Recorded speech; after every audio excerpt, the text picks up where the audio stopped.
একঘেয়ে চিকেনের ঝোল ঝাল খেতে খেতে মুখে একদম কড়া পড়ে গেছিলো, তাই আজকে একটু নিত্য নতুন রেসিপি বানিয়ে নিয়েছিলাম, যেটা খেতে কিন্তু দারুণ লেগেছিল। কড়াইয়ে সাদা তেলের মধ্যে একটু বাটার দিয়ে দিলাম গোটা গরম মশলা, তারপর দিয়ে দিলাম পেঁয়াজ বাটা, একটু ভেজে নিয়ে দিয়ে দিলাম আদা রসুন কাঁচা লঙ্কা বাটা।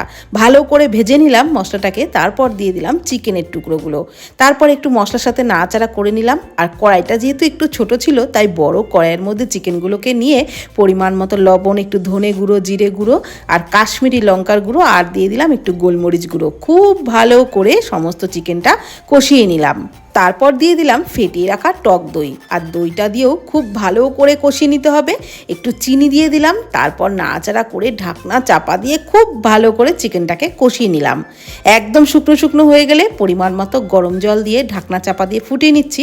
ততক্ষণে আরেকটি ফ্রাইং প্যানের মধ্যে সাদা তেলে একটু বাটার দিয়ে দিলাম গোটা জিরে, দিয়ে দিলাম বড় টুকরো করে কেটে নেওয়া টমেটো আর ক্যাপসিকাম, আদা কুচি আর চেরা কাঁচা লঙ্কা হালকা করে ভেজে নিয়ে চিকেনের মধ্যে ওগুলোকে দিয়ে দিলাম। তারপর নাড়াচাড়া করে আরও একটু ফুটিয়ে ফ্রেশ ক্রিম দিয়ে দিলাম একটু গরম মশলার গুঁড়ো।